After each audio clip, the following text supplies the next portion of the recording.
Acts chapter 20. I preach this, if not every week, every other week. Life is short. Listen, you don't know if you're going to be here next week. Don't put off for tomorrow what you can do today. Amen. Live, love, and leave the rest alone. Don't spend time on stuff that you can't fix. Enjoy yourself.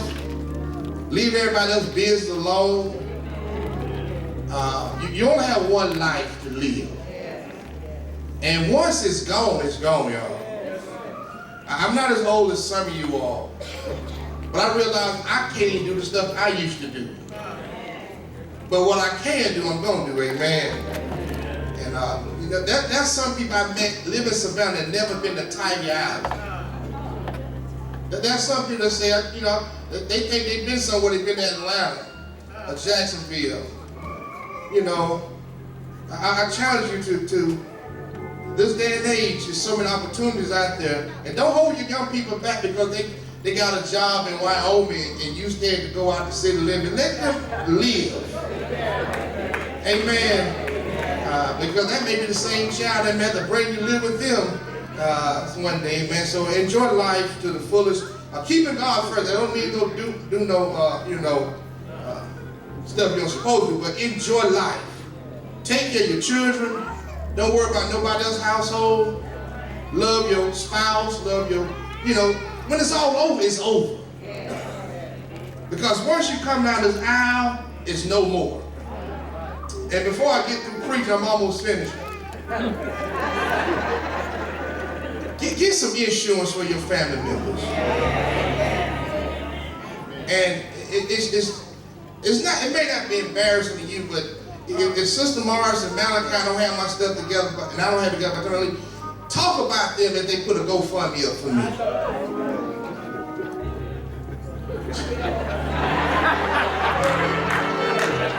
We got time to put stuff in place, y'all. You don't need to GoFundMe to go get those shirts with the picture on it. We do all this stuff. Take care of what needs to be taken care of. I'm not old, but the old folk, before they died, they had several plots already in place.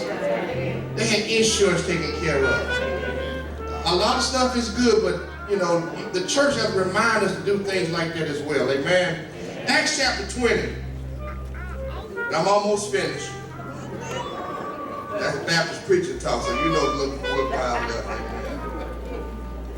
And we'll start at verse 6. Luke writes here, he says, we sailed from Philippi after the day of unleavened bread and came unto them at Torres within 5 days, and there we stayed 7 days. On the first day of the week, when we had gathered together, we break bread. Paul began talking to them. Intending to leave the next day, he prolonged his message until midnight. There was many lamps in the upper room where they was gathered together. And there was a young man named Eutychus sitting on the windowsill, sinking into a deep sleep. He was dozing off. And as Paul kept talking, he was overcome by sleep and fell down from the 3rd floor and was picked up dead. But Paul went down and fell on him, and after embracing him, he said, do not be troubled, for his life is in him.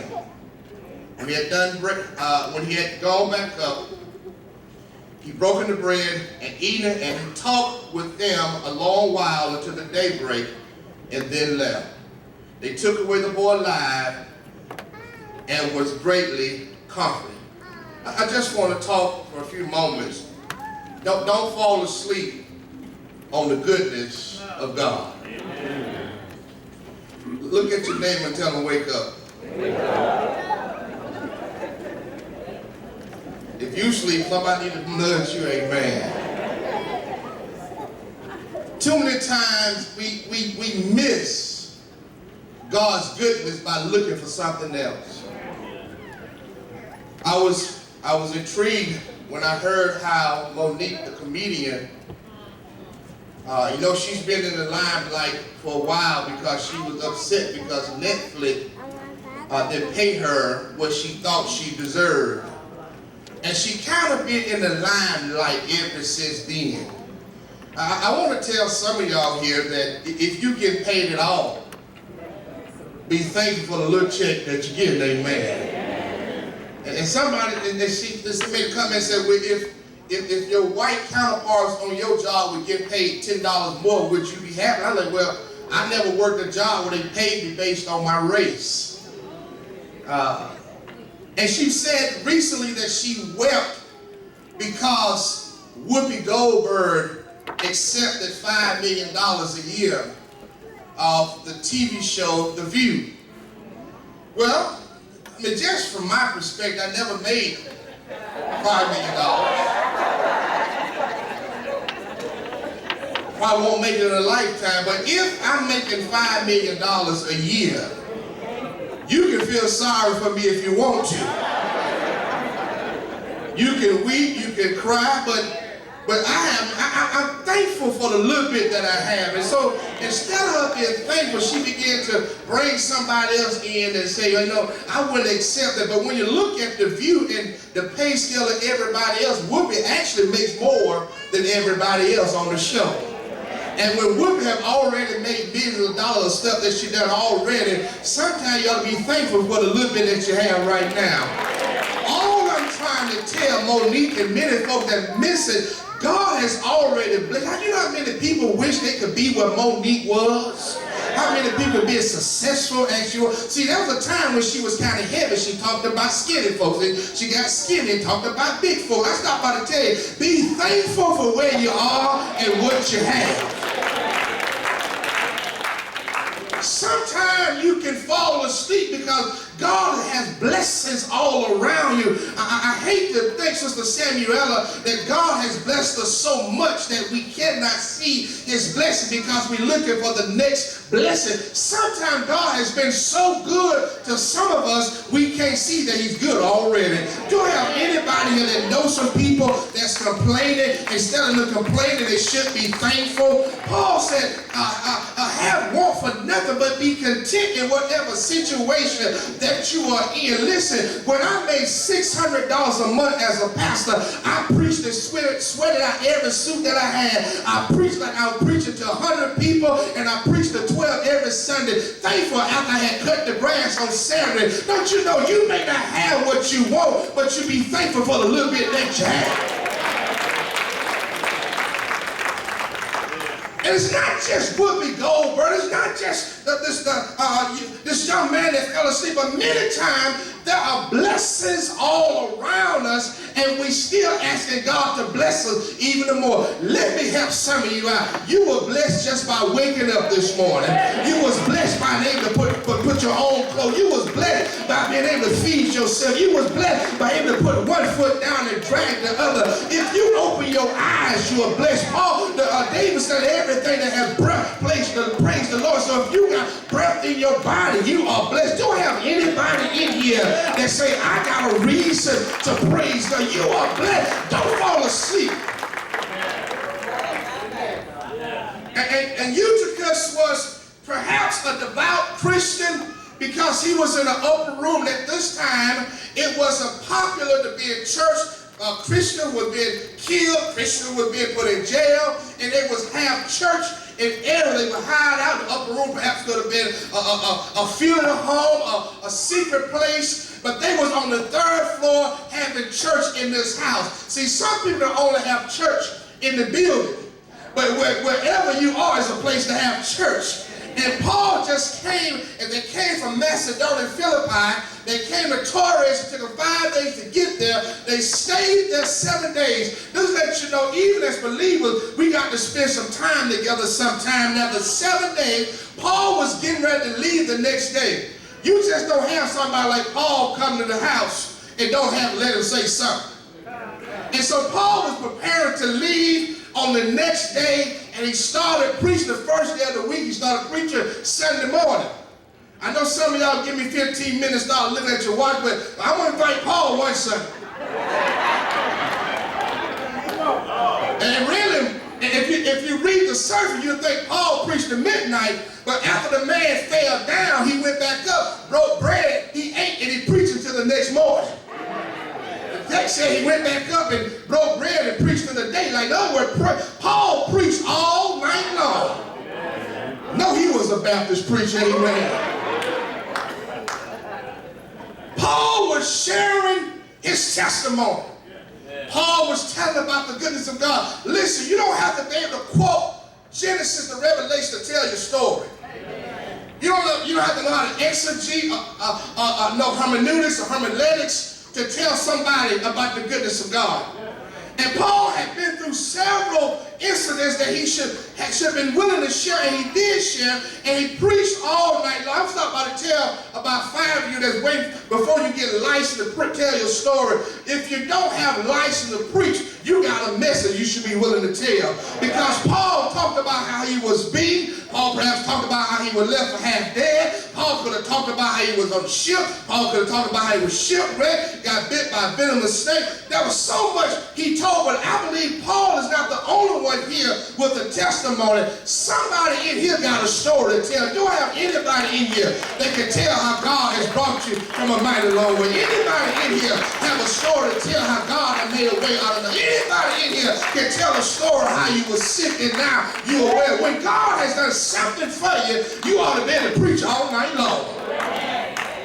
And while Paul, the man was preaching, it took him longer than normal to tell the story about Jesus. Everything that God has done for you, through you, it has nothing to do with you. It's all about God. And many times we can miss God because you think God's supposed to make you happy, has to be about you. But many times the story, the blessing is for somebody else. As Paul told the story, there was a man that was sitting on the windowsill and he started dozing off. Started falling into a sleep. And the text says, when Paul prolonged his message about midnight, now that is a long time. He went from Sunday morning to midnight. The man, listen, don't beat the man up too bad.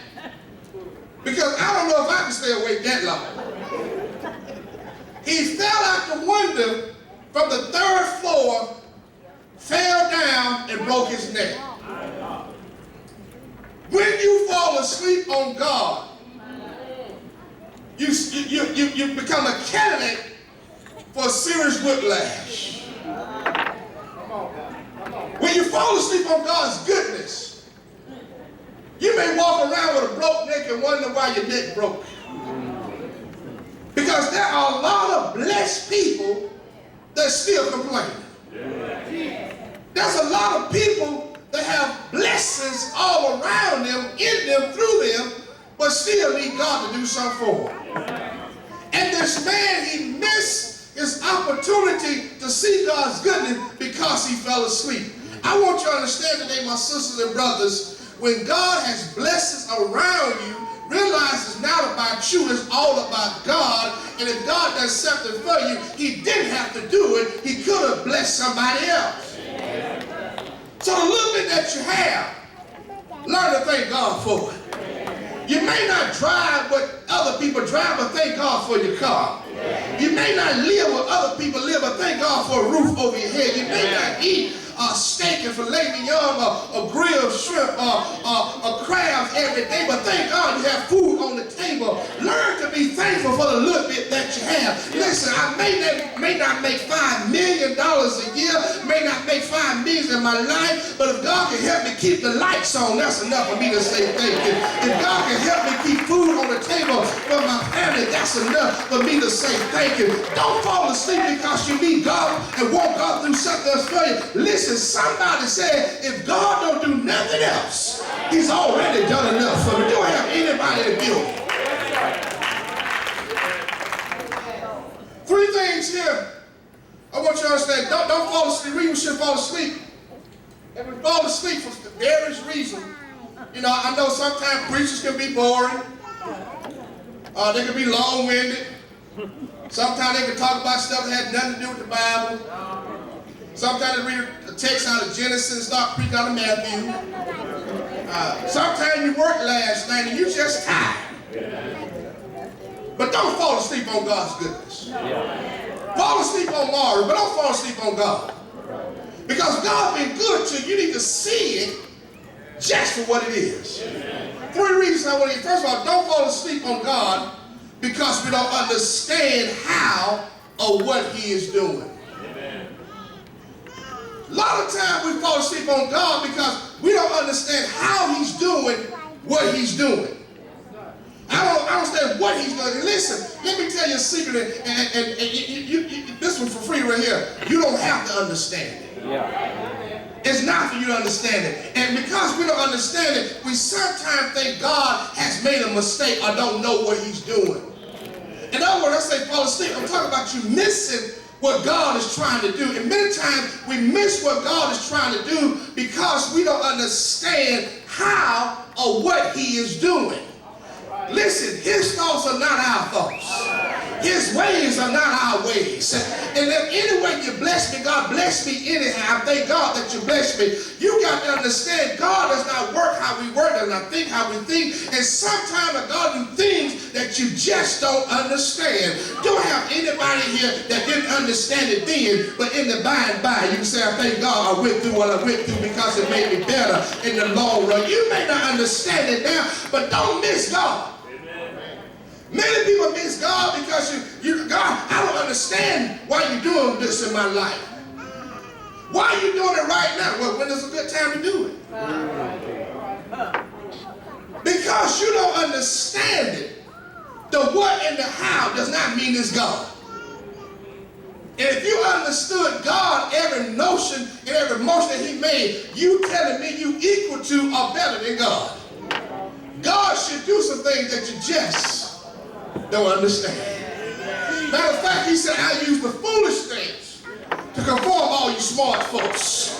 See, sometimes we're so smart, we want to analyze God, we want to study God, but listen, you can't understand God. Listen, you don't made a baby, you and your husband, and you still can't figure how it happened. It looked just as much like you as it looked just like him. Don't you know you can't understand God?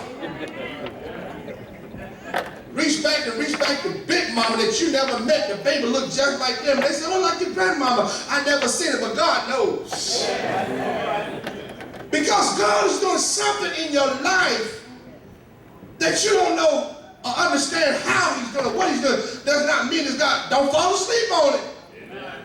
That may be the very thing that causes blessings to flow down to you and your children.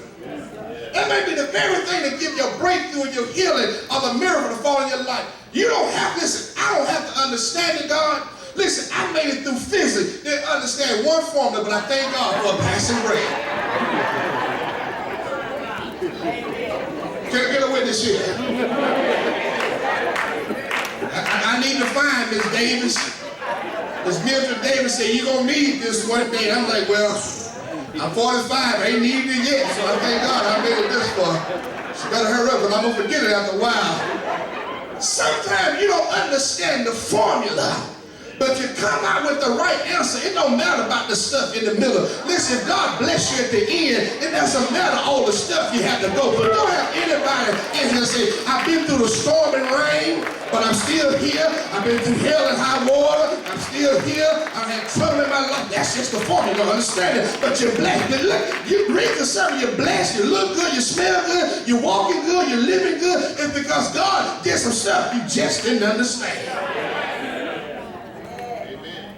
Don't fall asleep when you don't understand the how of the what. Sometimes it may be the blessing that you just need. Number two, don't fall asleep. Not only don't fall asleep because you don't understand the how or the what, but don't fall asleep because He's not doing what you think He should be doing His way. Sometimes God does stuff the way He wants to do it and not the way you think He should do it. And when God chooses to do things the way He chooses to do them, it's okay because He's God. Have you ever had somebody and you bought stuff, bought a packet and come in many pieces, and you give it to your husband or your significant other and ask them to put it together, and they have instructions. And the instructions are there to tell you how to put it together. They have a list of all the parts, the tools you need. But there's one gender, I'm not going to say it's a male or female, there's one gender that just refuse to look at the instructions. And the other gender said, well, got the instructions, no, I'm going to do it my way.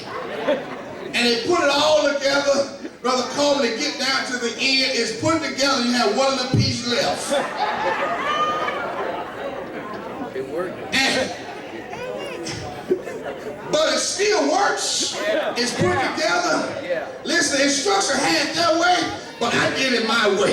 Sometimes God will do it his way. It may not be the way you think it should be, but if it works, it works. Don't have anybody here that say, God worked it out for my good. I didn't know how it was going to work, but it worked. It sent my enemy, but yet they blessed me. It sent people I didn't like, but they made a way for me. The same people that didn't talk to me, they talked about me, were the same people that caused me to get a better job. Sometimes you may not understand the instruction, but if God make it work for you, that's enough for you to give God a praise. He does not have to do it the way you think he should do it.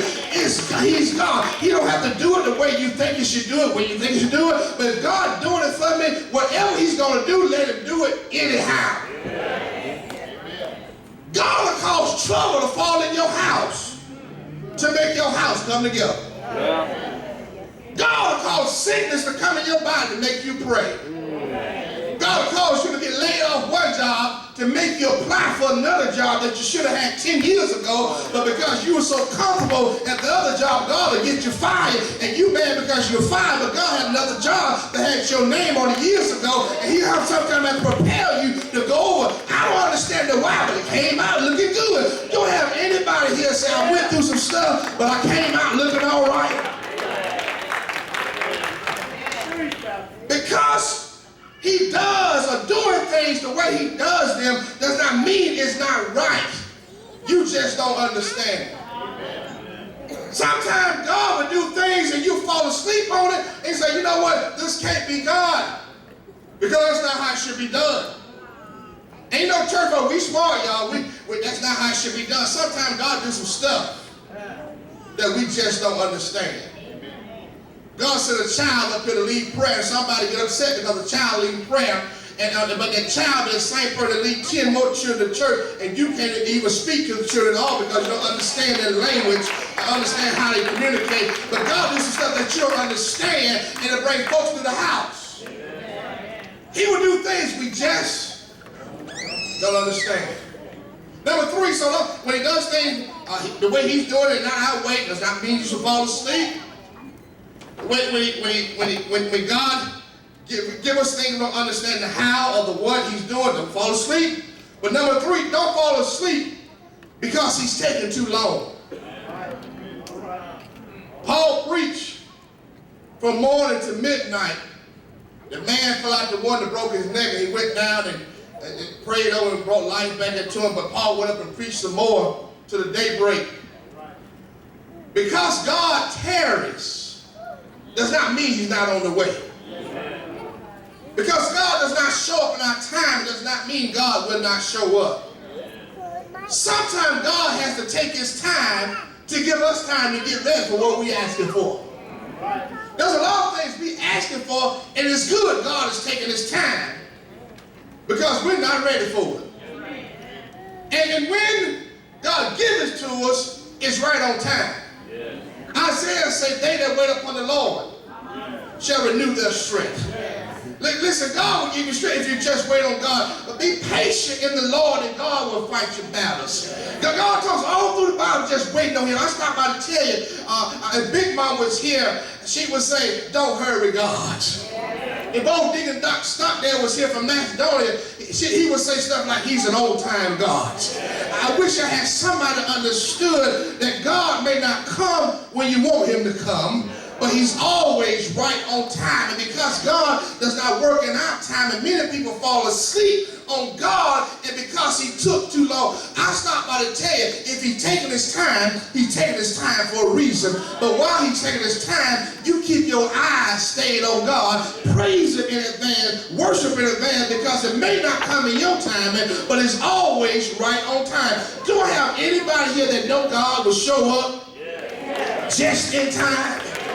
God, let a breakthrough come just in time. Let a healing come right on time. Don't fall asleep on God because he's taking longer than what you think he should take. You can't hurry God. If he can make the world in 7 days and rest on the 7th day, God can do stuff in a speedy manner. But sometimes God got to wait 40 years before you get your mind right, let you walk through the desert and bring you out on the land of promise. Sometimes God has to take his time. Paul preached from morning to night, and this man here was sitting on the windowsill. As he sat on the windowsill, he began to fall asleep.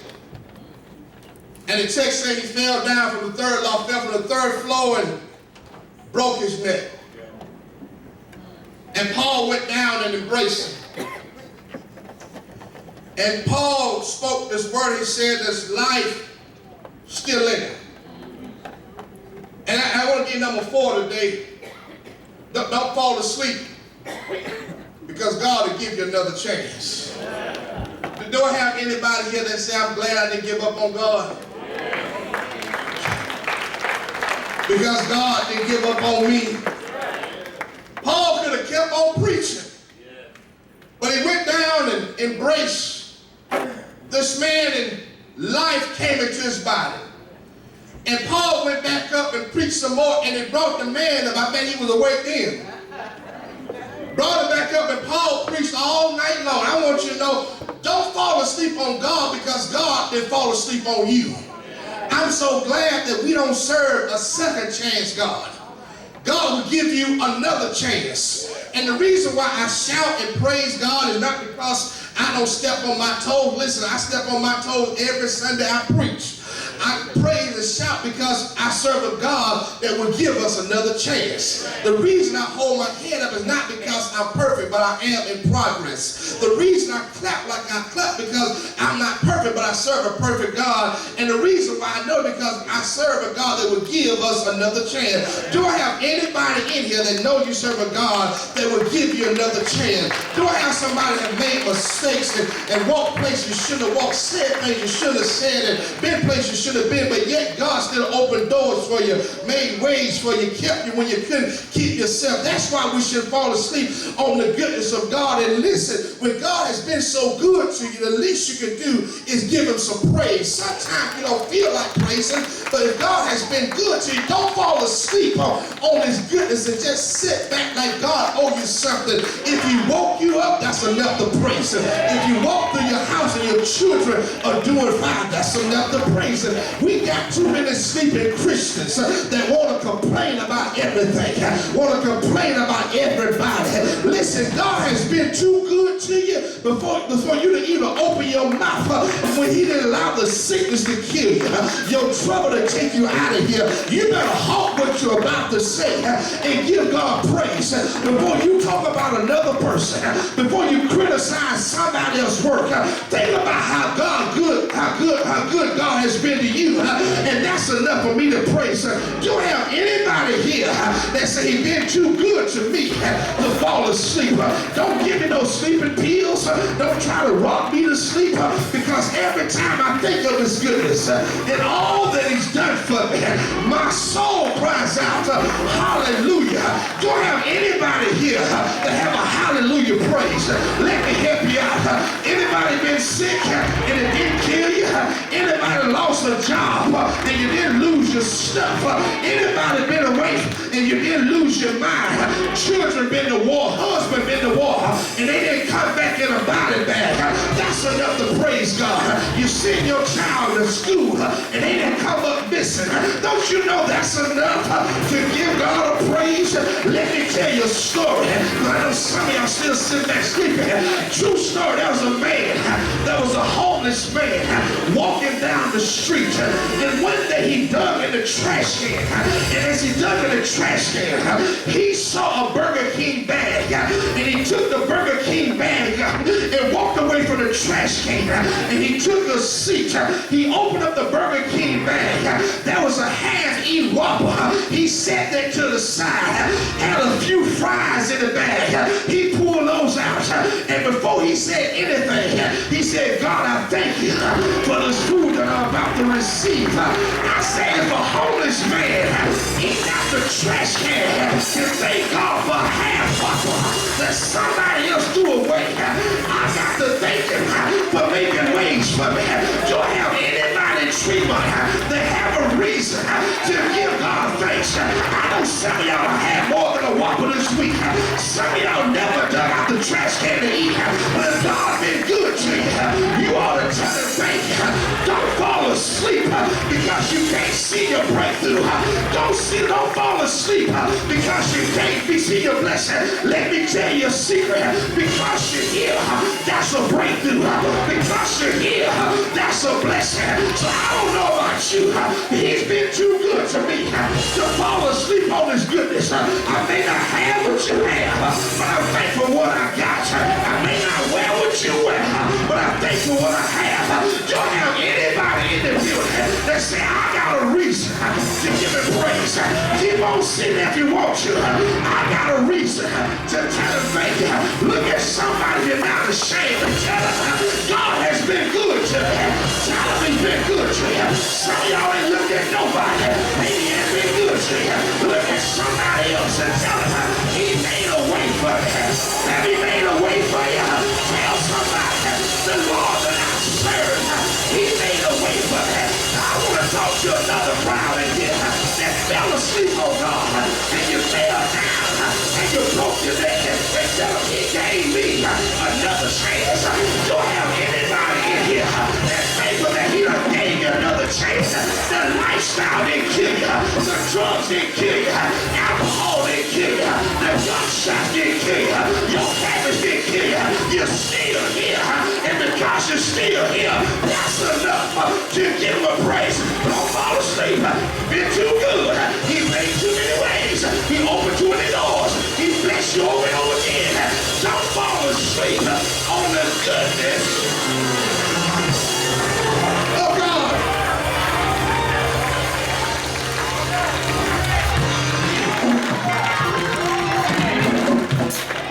Sister Jackson been too good to us to fall asleep. There's people that talked about you, lied on you, some of them scandalized your name, and you walk around like ain't nothing happened. Listen, God's been good to you. Don't fall asleep on it.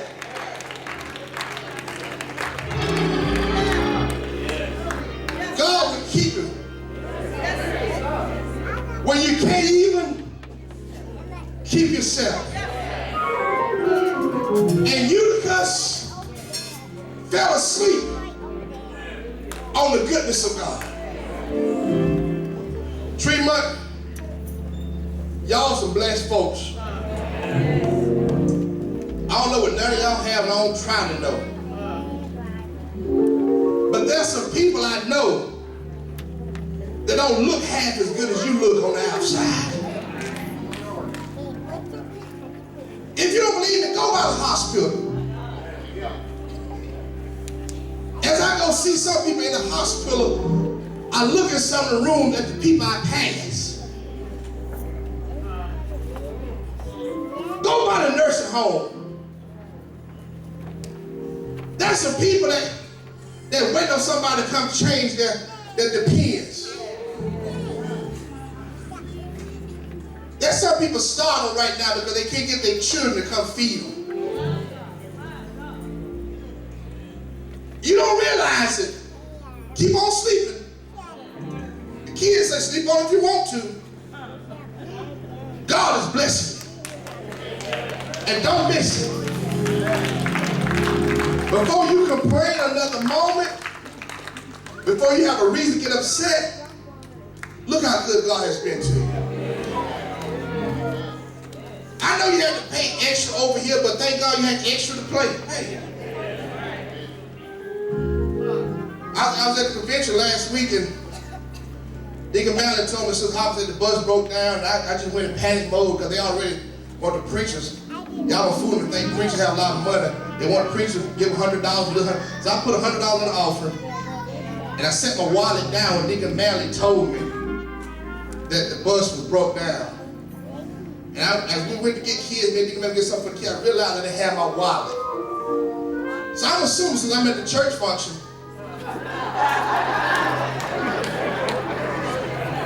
everything would be all right.